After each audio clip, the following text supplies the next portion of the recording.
자, 엄청 밝죠? 노출 오바죠? 자, 이제 좀 볼만하죠? 이게 바로 ND 필터의 마법입니다.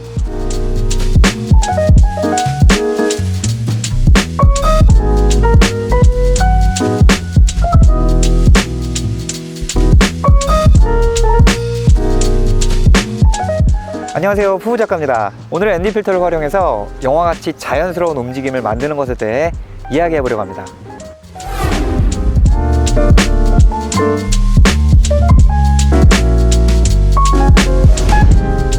카메라는 우리의 눈, 시신경을 모델링해서 만든 기기입니다. 아직까지 인간의 눈처럼 완벽한 카메라는 존재하지 않는 걸로 알고 있어요. 사람의 눈은 밝기에 따라 완벽하게 자동으로 작동하지만 카메라는 아직까지 완벽하진 않습니다. 보통 카메라에 들어오는 빛은 조리개와 셔터 스피드로 컨트롤합니다. 너무 밝으면 조리개를 조이고 셔터 스피드를 올려주죠. 반대로 어두우면 조리개는 열고 셔터 스피드는 내리고요. 보통 피사체를 부각시키고 배경을 흐리게 하기 위해서는 조리개를 활짝 열어야 하는데요. 오늘같이 맑은 날에 조리개를 최대 개방하면 상대적으로 셔터 스피드가 엄청 올라갑니다. 이게 사진 찍을 때는 크게 문제가 되지 않아요. 하지만 영상을 촬영하게 되면 피사체의 움직임이 상당히 부자연스러워집니다. 왜 그럴까요?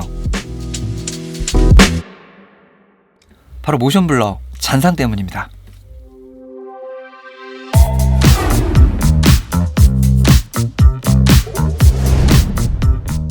영상에서의 셔터 스피드는 사진과는 조금 달라요. 우리가 24프레임으로 영상을 촬영한다고 하면 1초에 24장의 사진이 지나가는 거죠.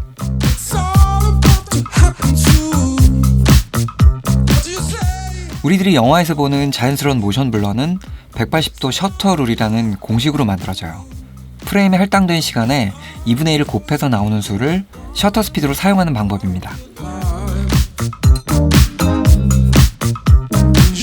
쉽게 말해서 24프레임으로 촬영을 한다고 하면 이때 필요한 최소 셔터 스피드는 24분의 1초가 되겠죠. 하지만 이건 정말 최소 속도고요. 우리들이 눈으로 보는 것 같이 자연스러운 모션 블러는 여기에 곱하기 2분의 1을 해야 합니다. 48분의 1초가 되죠. 이 값을 셔터 스피드로 사용하는 겁니다. 하지만 저희들이 가지고 있는 DSLR이나 미러리스 카메라엔 48분의 1초 설정이 없어요. 그래서 가장 가까운 50분의 1초로 세팅합니다. 30프레임 촬영엔 60분의 1초, 60프레임 촬영엔 120분의 1초가 되겠죠. 이렇게 촬영을 하면 영화에서 보던 것 같은 자연스러운 모션 블러를 담으실 수 있어요.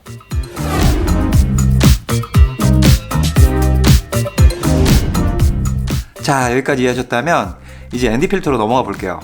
위에 말씀드렸듯이 24프레임으로 촬영할 때는 셔터 스피드를 50분의 1초로 고정해야 자연스러운 모션 블러를 얻으실 수 있습니다. 하지만 그렇게 세팅하고 태양을 마주하면 렌즈 조리개를 끝까지 조여야 하는 상황들이 발생합니다. 보통 일반적인 렌즈의 경우 f8이나 f11 정도까지는 조리개를 조일수록 선명해지죠. 하지만 그것보다 더 조이게 되면 오히려 해상력이 떨어지게 됩니다. 그리고 저희들이 비싸고 무거움에도 불구하고 f1.4나 1.8 같이 밝은 렌즈를 사용하는 이유는 얕은 심도 표현을 이용해서 아웃포커싱을 주고 싶기 때문이에요. 얕은 심도에서는 초점이 맞은 피사체는 부각되고 배경은 흐리게 날릴 수 있죠. 이때 필요한 것이 바로 가변 ND 필터입니다.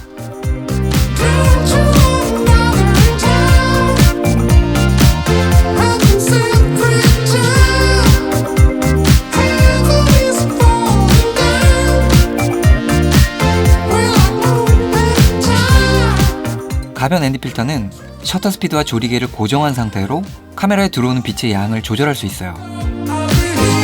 보시는 것처럼 가변 ND 필터는 링을 돌려서 필터의 밝기를 조절하실 수 있어요.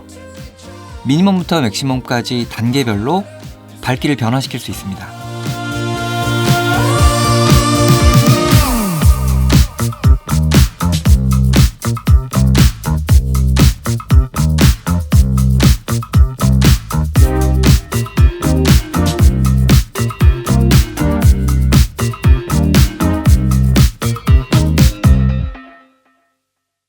이렇게 가벼운 ND 필터를 사용하면 조리개를 활짝 연 상태에서도 셔터 스피드를 올릴 필요 없이 원하는 노출을 얻으실 수 있어요.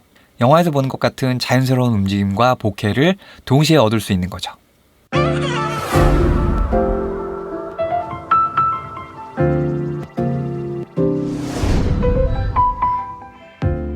가변 ND 필터는 1, 2만원짜리 저가형 제품부터 40만원이 넘어가는 고가형 제품까지 다양합니다.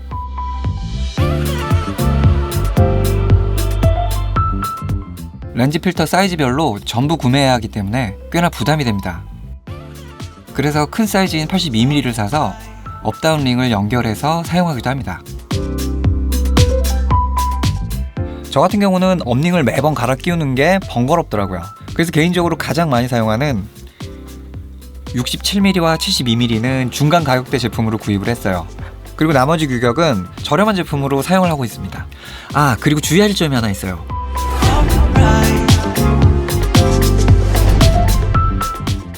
가변 ND 필터는 구조상의 문제로 가장 어둡게 했을 때 X자 모양이 종종 나타납니다. 그렇기 때문에 사용 시에 최대값은 사용하지 않으시는 게 좋습니다. 고가의 제품엔 X자가 나오기 전에 멈춰주는 락 기능이 있어요. 하지만 저가형 제품에는 락 기능이 없으니까 사용 시에 주의하셔야 합니다. 자, 오늘은 ND 필터의 사용법과 쓰임에 대해 이야기해봤습니다.